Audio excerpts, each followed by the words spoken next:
show here on ERTT Radio. I'm Mike, your host. Thanks for joining us. Well, thanks for tuning in today for this week's episode. I'd like to thank everyone who has posted comments and sent me some feedback on some of the things that I've talked about here on the radio show. And one of the things that's been talked about is some of the new tabs that have started up. Trying to branch out into stuff that's other than politics, because not everyone is interested in the political news that I give out on my broadcast. So if you have time, look at the rest of the website. There is the financial opinion tab, where you can learn about some of the financial advice that I give out. Also, I'm starting up a new weapons tab, and the weapons tab is going to be reviews on various weapons, knives, guns, things of that nature, and hopefully they will be interesting, and those of you who visit the site will definitely enjoy them. But on to other things. There's been a lot of things in the news recently about the NSA and the spying that they have been doing on American citizens. Now, a lot of different people have opinions on this, and some of the liberal side of things, they believe that the spying and stuff is to protect the American people, and that all this gathering of information is necessary for our security. Now, if you've read the news article that I put out this past week, I don't agree with that. We can have all the security safeguards in place, but terrorist attacks are going to eventually happen. You might make it, quote, harder for them to get off a successful attack against the United States. However, it's still going to happen. Despite all this great NSA surveillance that they did, there was still the Boston Marathon bombing. It didn't stop the problem. Yet, we're doing all this copying of all this information, all these phone calls from every American, reading emails, etc., which is violating our privacy. And it is something that needs to stop. The Fourth Amendment of the United States Constitution states this: the right of the people to be secure in their persons, houses, papers, and effects against unreasonable searches and seizures shall not be violated, and no warrants shall issue, but upon probable cause supported by oath or affirmation, and particularly describing the place to be searched and the persons or things to be seized. So, the NSA is violating the Fourth Amendment of the Constitution of the United States. Back then, they didn't have cell phones. They did everything on paper. So, for today, that should extend beyond the realms of just papers, but it's also the effects. So, the papers and effects that the people of the United States have, we have a right to have those secured from the prying eyes of the government. And they cannot search or seize them, but upon probable cause, which is supported by oath or affirmation, which means they need a court order. They need somebody to sign off in order for them to be allowed to collect our phone calls, our emails. They have to have a warrant in place for this. They can't just grab whatever they feel like it. So the Fourth Amendment of the United States protects us. Well, President Obama came on and he claimed that, well, we're not really doing it. All we're doing is just getting numbers. We don't even get the names. Okay, well, somebody leaked the NSA truth, if you will. The president is having to defend the NSA, saying, oh, well, we're not doing any of this. Yet later on in his speech, he blamed the companies, like cell phone companies, telephone companies, blamed them specifically of doing the exact same thing that we're accusing the NSA of, to kind of make it okay. But it's not okay. If a company does it, that's them. We're buying that service. But President Obama was trying to deflect the blame away from the NSA and put it more on the companies. Now, if, let's say, for sake of example, the president was right, and the NSA was only collecting the numbers who is called what and who. They didn't get the names, so you don't know who owns this telephone, and you don't know what the conversation is about. That's what he said. Yes, this is the same great president who said you could keep your health care. So he's always honest. Yeah, please tell me you don't believe that. So, if that were true, why is he having to change things for the NSA and make sure that there's oversight? The same oversight that he claimed President Bush was not using, and that all the stuff that President Bush was using the NSA for, he is now doing. Should he be doing it? No. Should the NSA be collecting all this information? No. We should be protected from that. And it is happening. If it wasn't happening, the president would not have to defend the NSA and, quote, change things to make a new system. If nothing illegal was going on, then you wouldn't have to change anything. So that is my opinion on that. What to change? Well, I believe there should be oversight for anything of this nature. And my proposal, if you read the news article, was that they should elect 50 people. One person, one representative, not a House of Representatives representative, but one individual from each state to represent that state's constituency, sit on this committee. And this committee should have full access to everything that is captured, quote unquote. And they have 100% disclosure on anything they find. Well, that puts the government in the spotlight. So everything they do, there's somebody watching them that we elect, we pick, and they report back to us. And they can tell us everything they found. So if the government is doing anything that they should not be doing, it stops. Instantly it stops. That is my proposal to fix this Big Brother problem. Because we don't want the government knowing everything. You can call people who have this kind of concept or idea conspiracy theorists, that the government's collecting all our information and they're going to use it against us. Well, wouldn't you? If you had all the knowledge of your political opponents, you knew everything they did, said, where they went, and you had access to that information, your party had access to that information while they were in charge, would you not use that to continue your political goals? Wouldn't you?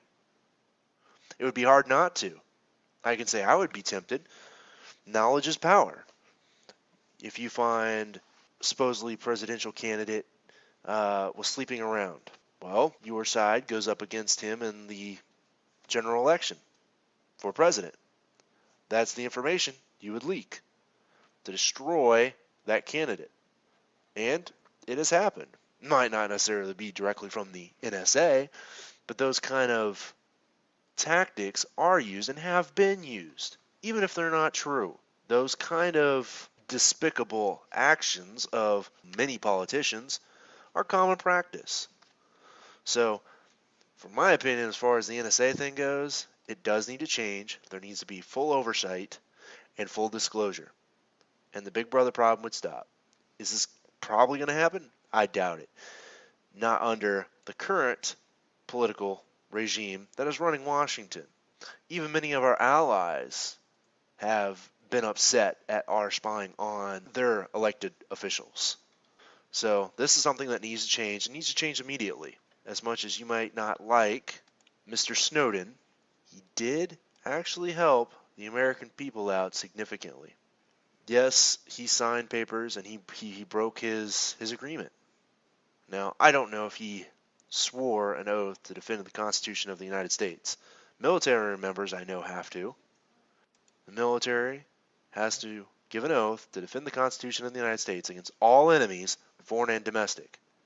Well, if the company you work for is in violation of that and you've taken an oath to defend the Constitution of the United States against all enemies, not just foreign, but domestic ones as well.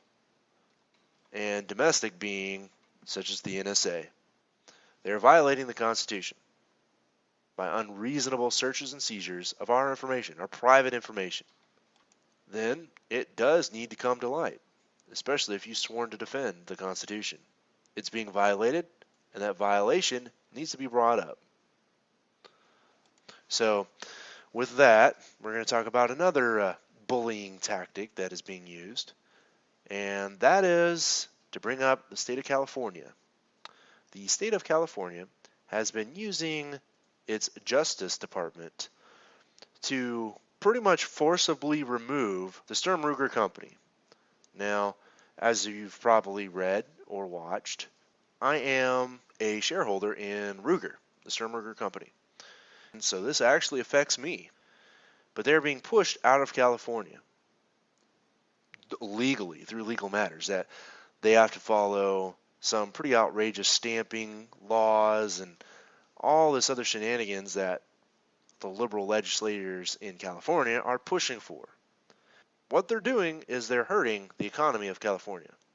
Now, California is by no means fiscally responsible. Their biggest income pretty much is marijuana, which is taxed.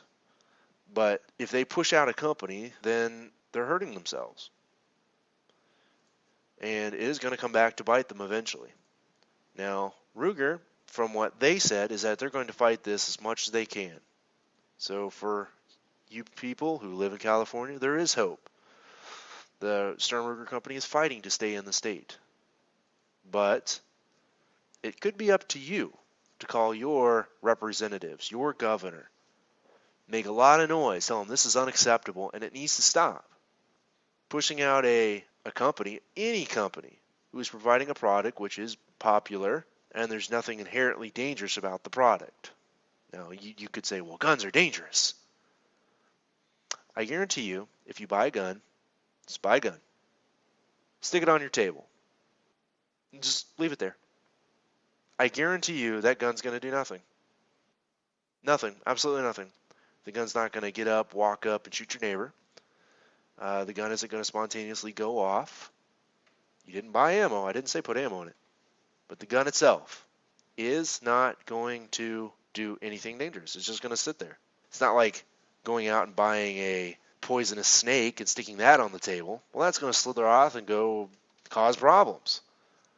Poisonous snake, I can give you that as being inherently dangerous. But a firearm? No. It's all in how you use it. I could use a pencil and stab somebody's eye. Is the pencil inherently dangerous? No. It's a tool. A gun is a tool. A knife is a tool. Craftsman wrench is a tool. You don't see them outlawing craftsmen. Even though somebody could take a good-sized wrench and bludgeon somebody to death. It's not impossible. So, people need to use their heads and think about what's actually going on. I'm fully behind Ruger and supporting them and trying to stay in California. And for those who live in California, I don't want to say move because that might not be practical for you. But I do feel sorry for the political situation that you find yourselves in your state. Here in the near future, I'm probably going to be ending up moving. And California is one of my I don't plan to go to lists. Mainly because of those strict gun laws. And they are very fiscally irresponsible. They are always in debt. And they push out good quality companies that could help out the state. Their taxes are high. California is not one of the best states to live in. For those of you who live in California, you probably will not see the host of ERTT Radio coming down there to live. I may visit, but probably not to live. And going along the lines of the fiscal irresponsibility of California, I also talked about the outrageous spending that we're doing on really dumb projects. And I mentioned that in my news article. Spending over $100 million on penis pumps is definitely a waste of finances. If you want something, go get it yourself. Don't rely on the government.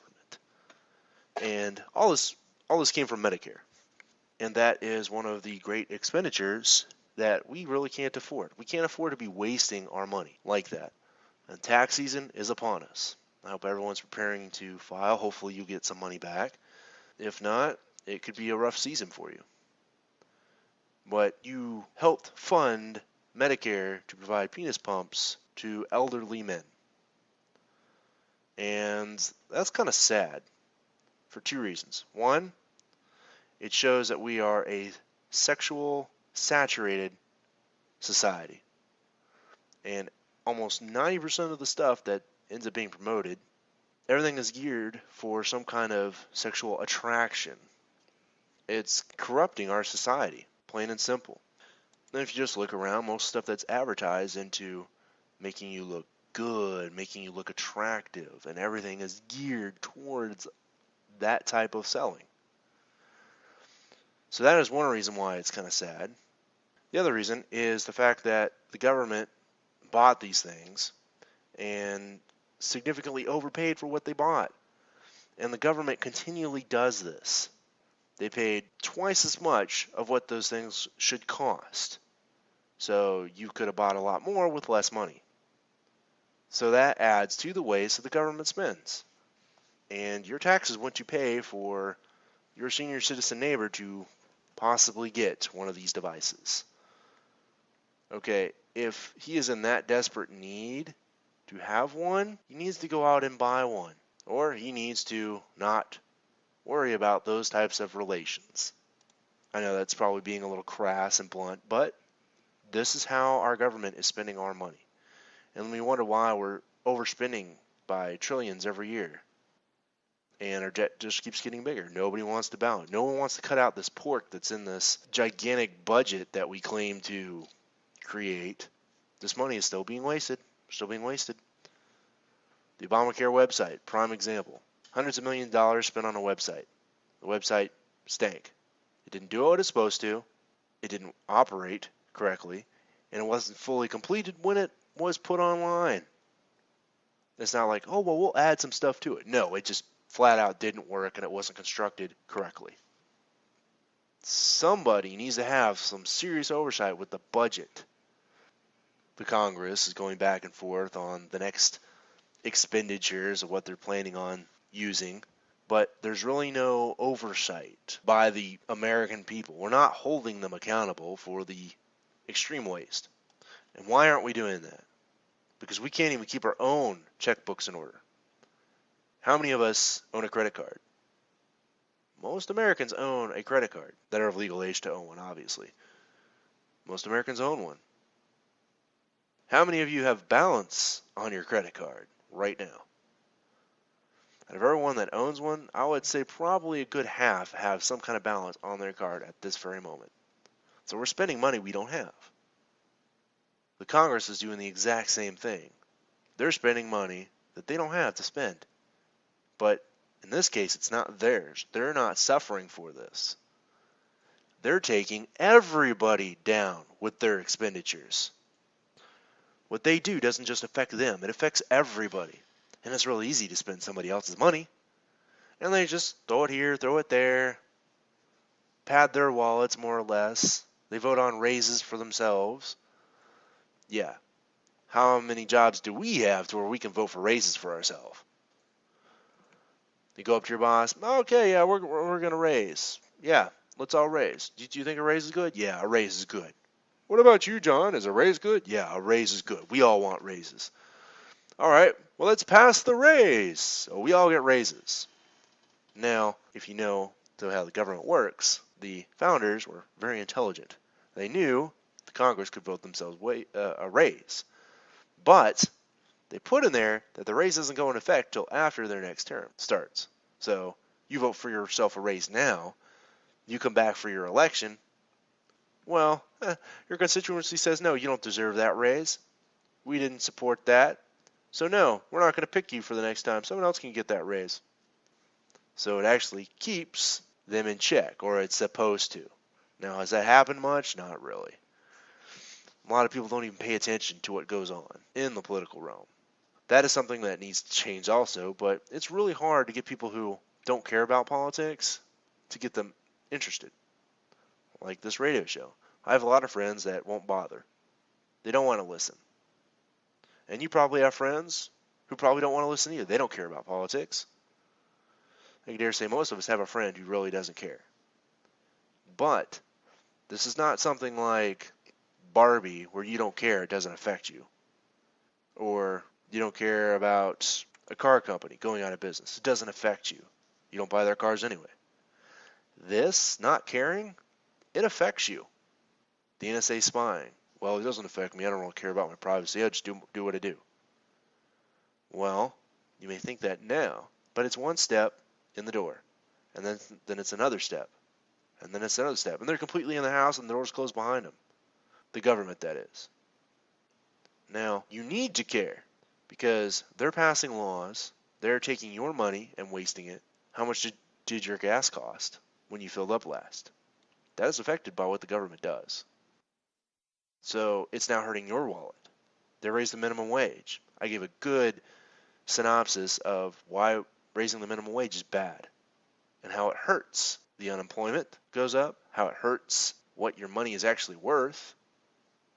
And these are all important things that do affect every single American in the United States. What happens in Washington, D.C. affects our lives. You might not see it right away, but eventually it's going to slowly start affecting you if it doesn't affect you immediately. The whole Obamacare, they did a study, and most of the people that enrolled had already had health care. Thank you, Mr. President, for screwing us all over, saying we could keep our stuff, and we lost it. So we had to re-sign up for something that we already had, which is horrible.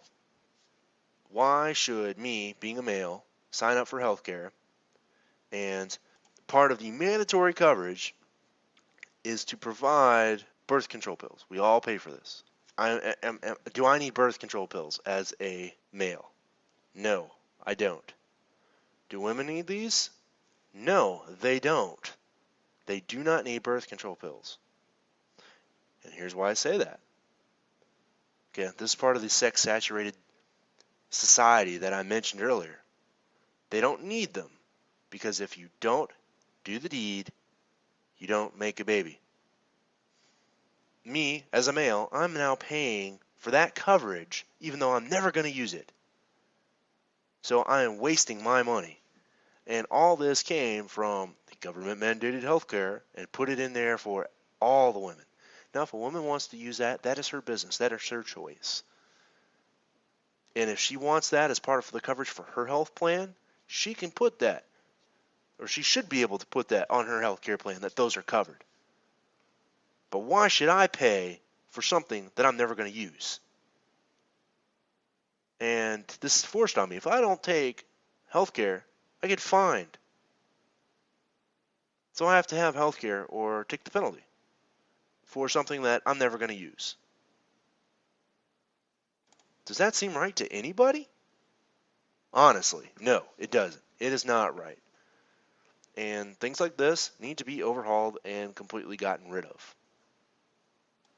And because of this, the Affordable Health Care should have been illegal and made unconstitutional by the Supreme Court because it definitely gave the power to tax.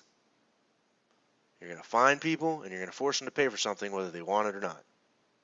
Speaking of taxes, let's bridge on over to the IRS that we're all going to end up dealing with in the next few months. This is something that wasn't constitutional. And you say, well, why is the IRS around if it's not constitutional? The 16th Amendment of the Constitution says this: the Congress shall have power to lay and collect taxes on incomes from whatever source derived, without apportionment among the several states, and without regard to any census or enumeration. So, until it became ratified, and that was back in 1913, it wasn't legal to tax incomes. So, thank you, Mr. Wilson, for signing off on this shenanigans. We're all paying for it and have been for how many years? 100 years we've been dealing with the income tax. Thanks to you. So, thank you, former Mr. President. I personally don't agree with the income tax. I am more of the sales tax, and here's why. You earning any kind of money, it should be yours, 100% yours. If you spend it on something, that could be taxed. Now, if you want to save that money, put it away, then you should be able to do that without having to pay a cut to the government. And the government has its fingers in too many pies as it is. And the income tax is just another one. They like their money and they like spending it. They definitely like wasting it. So, for the taxes, the income tax wasn't always there. It was only in the past 100 years that we ended up having to deal with this. For those of you who are going to end up having to pay in taxes, you know who to thank for putting this in, for passing this. This president also started the Federal Reserve System. Another thing full of flaws. Did you know that the Federal Reserve has been steadily increasing the amount of money that it prints on a regular basis? They print more and more and more. Now what happens if I print more money? Well, the money that was out there is worth less. And our money is not backed by gold. That should not shock anybody. We used to be on the gold standard. The gold standard pretty much was if you had a dollar bill in your hand, like I do right now, a dollar bill. This dollar bill I could take to a bank and ask them for this much worth in gold. And they would give me a dollar's worth in gold. But when we got off that standard, the money is worth the same as the nice receipt that's on my desk. It's worth nothing by itself. If I take my receipt into the bank, they're going to laugh and be like, what am I going to do with this? Well, I want gold for it. Not going to happen. If I do the same with the dollar bill, same thing. They're going to laugh. Here's the problem. The more we print, the less our money's worth. And sooner or later, we're going to print so much that the economy is eventually going to completely collapse. I'm not saying we should go back to a gold coin standard and all use gold coins. However, back in the old days with merchants, they would actually weigh the coins from different nations and weigh how much gold the content had. And they would give you an exchange rate based on the amount of gold. We don't do that anymore. It's all by stock exchanges and money exchanges and everything else. To completely understand the financial structure of the world, it's very complicated and not something I'm going to be able to go through on the radio show to a level that even I would understand if I were listening. But suffice it to say, everything's interwoven in the world as far as the economy. And when the Federal Reserve keeps printing more and more and more, the idea is it supports the debt, the dettee if you want to call it. If I want to save money, let's say I put $10 in the bank. Well, they keep printing more and more money. Well, the $10 I put in is worth less when I take it out in 10 years. However, let's say I take out a loan for 10 bucks. Okay? Well, now they've printed so much money, the money's worth less. So I have more money because it's worth less. Still doing the same job, getting the same equivalent in payment, not the same payment or same wages. It would be the same equivalent because the money's worth less. Well, now I pay back that loan. Well, that $10 back then was worth about $20, what it is now. Think of it, gas is similar. If you bought gas when it was 12 cents a gallon, it's the same gas at $3.50 a gallon, but the money was worth less. The inflation pays off for those who get themselves into debt. And it shouldn't be that way. It should be something that you save, and it's worth as much when you save it as it was when you try to go and spend it. It should be worth the same from year to year. So something that needs to be reined in is the Federal Reserve, and that is a huge monumental task and has been left pretty much unchecked. And I am all about checks and balances because that is what makes the government function the way it's supposed to. When you have any one branch, any one person, any one organization running away with power, your freedom goes away. Might not all be at once, but it slowly goes until you have no freedom left. So the more things that can slow down somebody who is seeking complete and total power, the more things to slow them down and keep them in check, the better off it is. So you may think, well, that kind of slows the operation of government down, doesn't it? Yes, to some extent, but it also keeps one side from running away with the government.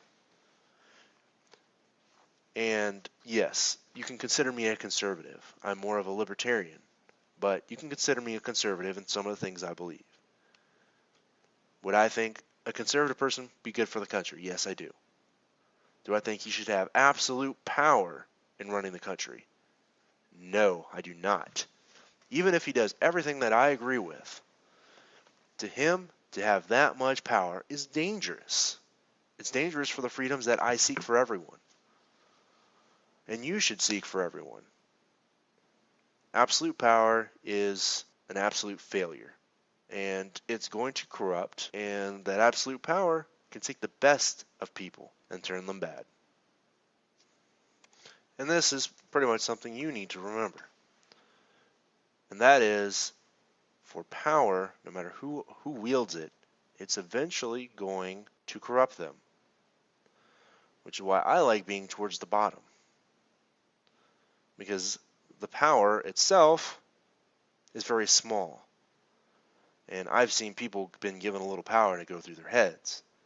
I've worked around individuals who were giving a supervisory role over those they worked with. And oh my goodness, they were the worst people to be around.